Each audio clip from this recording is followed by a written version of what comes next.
Menurut Krida Laksana, wacana adalah satuan bahasa terlengkap dalam hierarki gramatikal tertinggi atau terbesar. Ya, dari Krida Laksana ya. Ada lagi yang mau menyampaikan definisi wacana?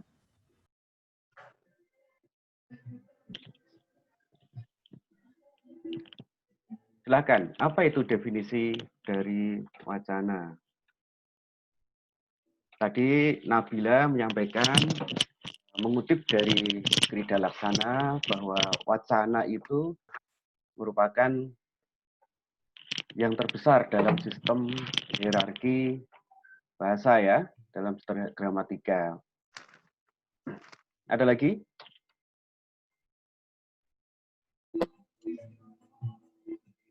Baik, kalau tidak ada, saya sampaikan bahwa wacana itu ada beberapa pendapat atau ahli, baik linguistik dari linguis ya, linguis salah satunya tadi dari Harimurti Krida Laksana.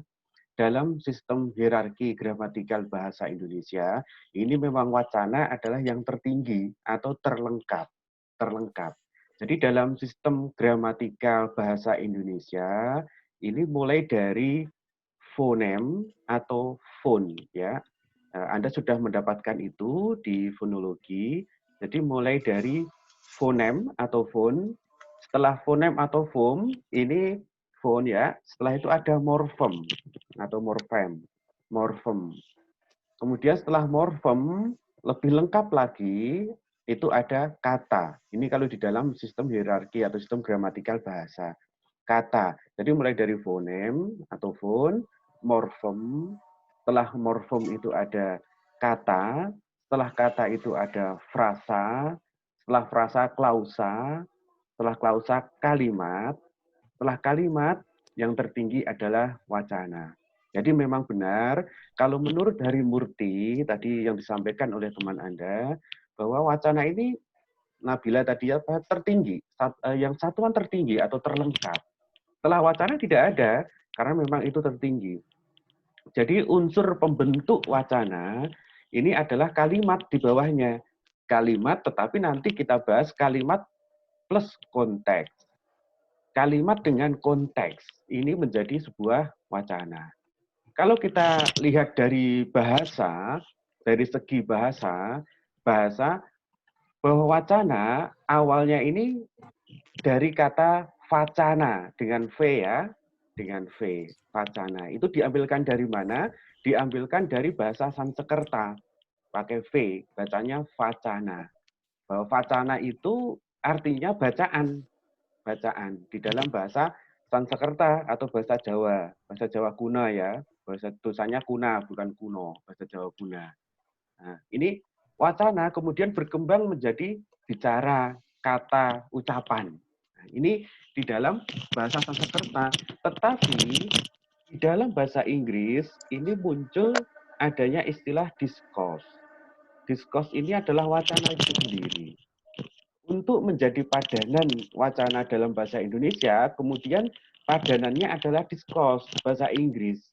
Dalam bahasa Inggris, wacana ini tidak hanya bacaan, tidak hanya teks, tetapi wacana ini dalam bentuk ada dua, yaitu wacana yang bentuknya lisan, wacana lisan, kemudian wacana tulis.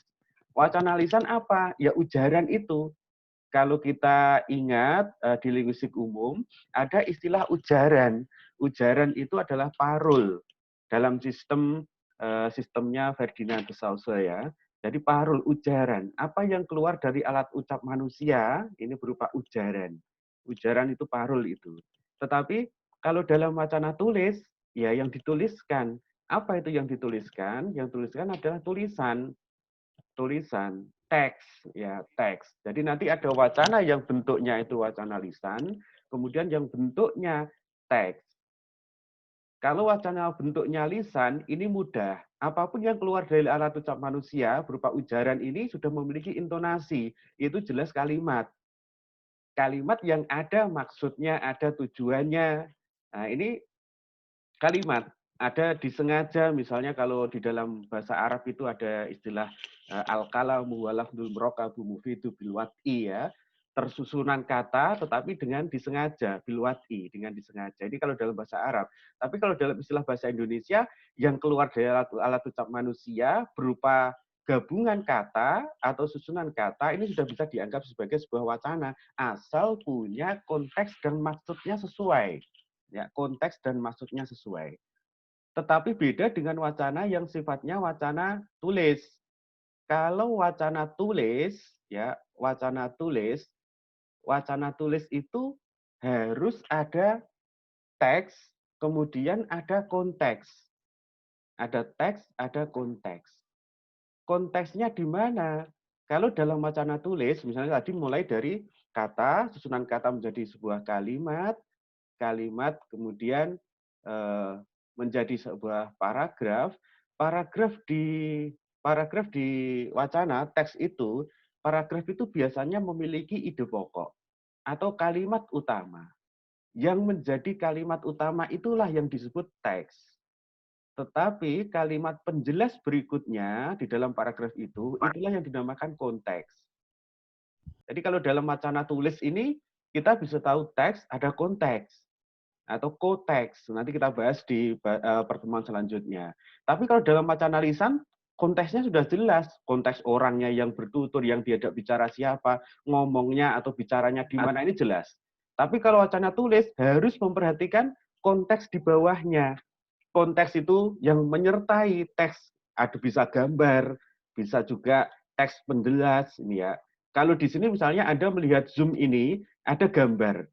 Gambar di pojokan misalnya ada gambar gadis berjilbab ungu. Kemudian ada teksnya, teks di bawah itu ada Widianti Ngudiu. Nah, teks inilah, teks di bawah itu teksnya. Kemudian gambarnya, fotonya atau videonya Widianti ini adalah konteks. Jadi konteks itu yang menyertai teks, namanya konteks. Kalau wacana tulis butuh konteks yang jelas, tapi kalau wacana lisan sudah bisa dilihat konteksnya, itu wacana. Bentuknya berbeda. Saya contohkan satu paragraf misalnya, satu paragraf ya, Prasetyo, mahasiswa yang rajin. Titik. Kalimat pertama, Prasetyo, mahasiswa yang rajin. Titik. Dia selalu hadir di perkuliahan dengan sungguh-sungguh, atau dia selalu kuliah dengan sungguh-sungguh.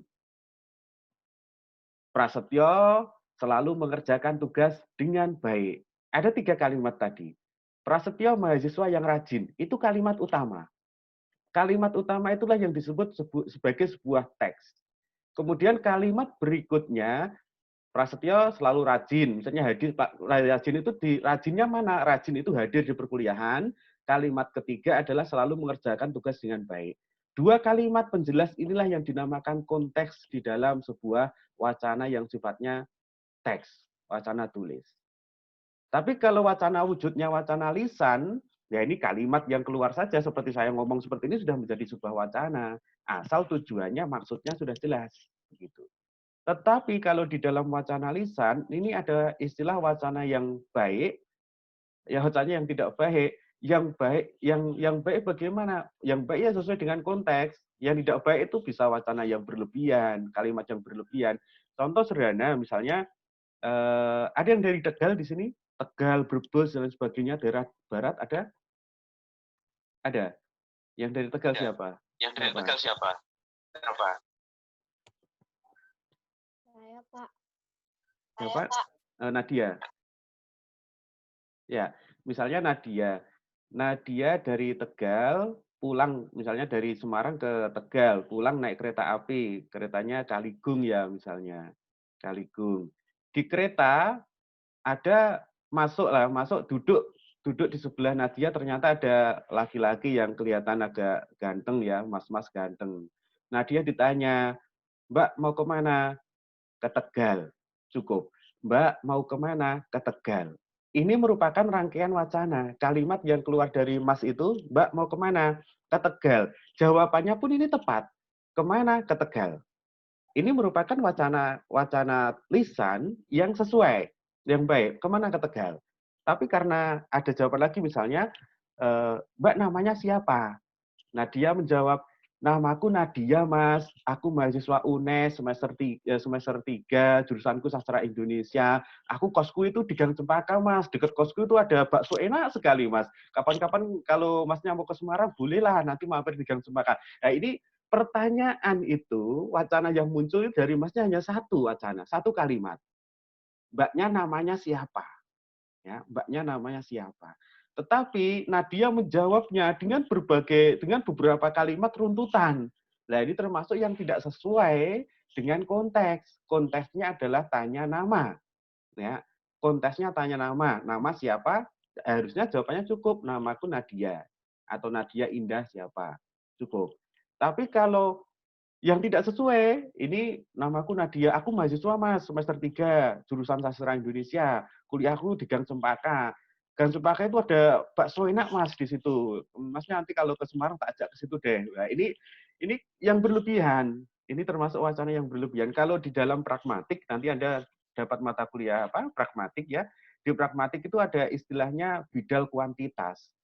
Maxim of quantity ini termasuk melanggar maxim of quantity. Kalau Anda bicara termasuk bidal-bidal dalam komunikasi itu menggunakan teorinya Leeds ya, itu ada melanggar kuantitas terlalu berlebihan. Ini tidak boleh dalam komunikasi. Jadi wacana dalam wujud lisan ini harus sesuai konteksnya.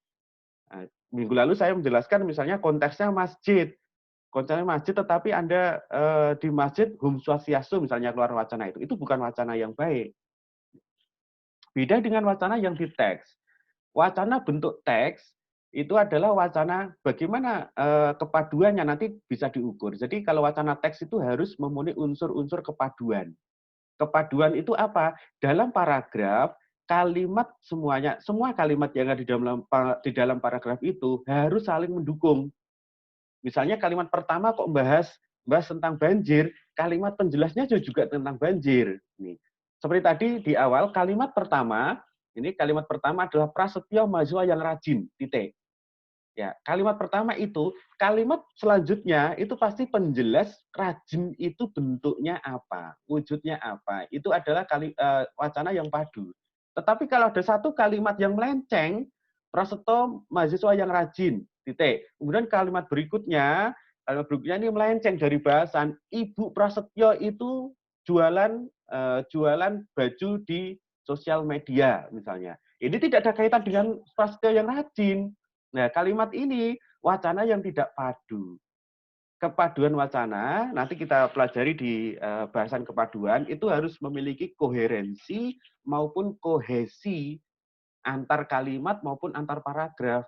Nah, biasanya di sekolah, dulu Anda ingat mungkin ketika di SMA itu, ataupun SMP, ada soal-soal yang membahas kepaduan. Misalnya ada paragraf, kemudian Anda diminta untuk diurutkan paragrafnya yang benar bagaimana. Ini termasuk kepaduan. Ada juga yang paragraf, kemudian pertanyaannya adalah mana kalimat yang tidak sesuai dengan paragraf tersebut. Ya, yang tidak sesuai inilah berarti wacananya tidak baik atau wacana yang tidak padu.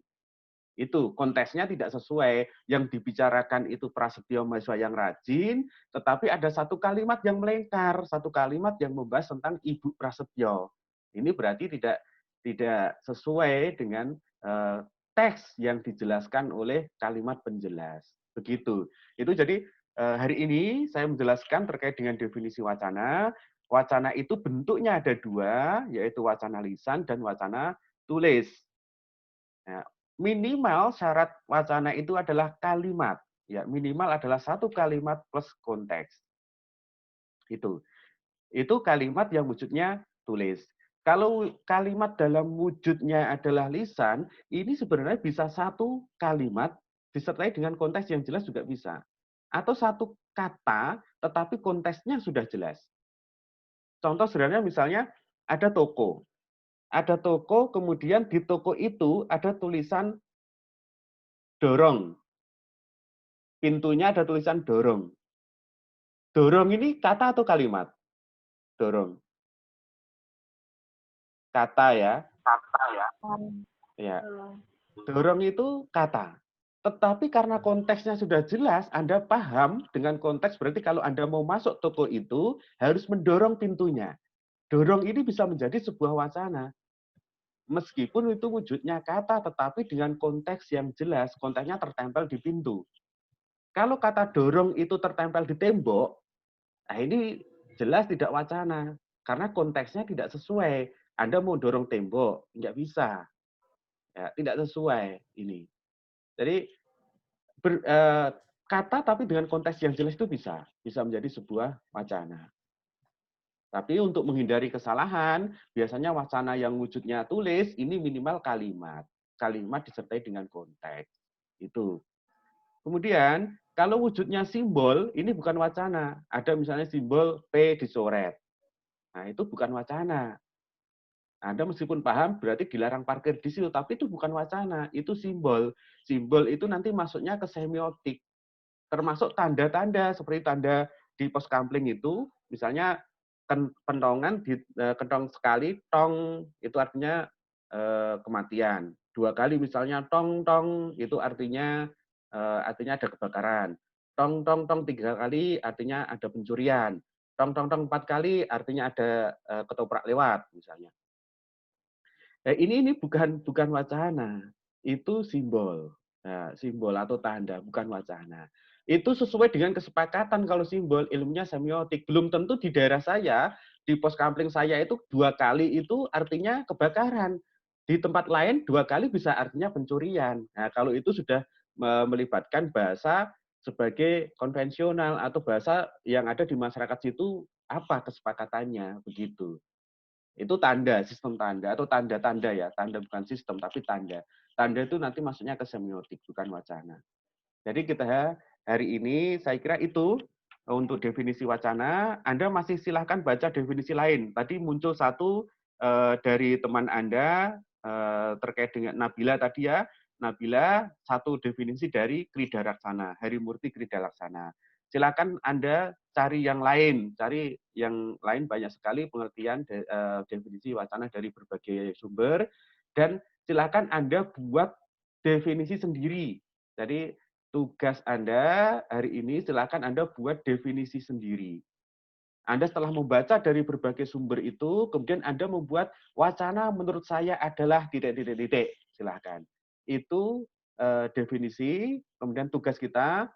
Nanti materi terkait dengan kuliah kita hari ini akan saya unggah di Elena. Ada forum diskusi di Elena.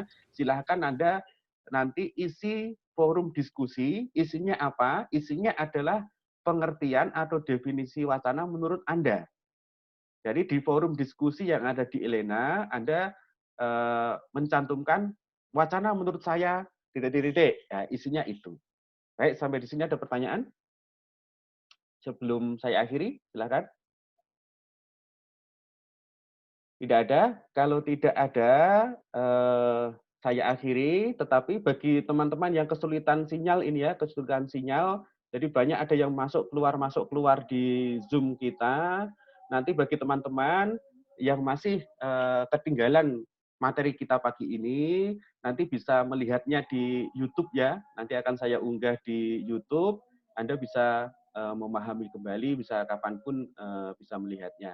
Baik, saya kira itu. Terima kasih. Saya akhiri perkuliahan hari ini. Semoga ada manfaatnya.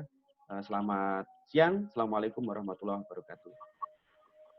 Waalaikumsalam warahmatullahi wabarakatuh. Terima kasih, Pak. Ya.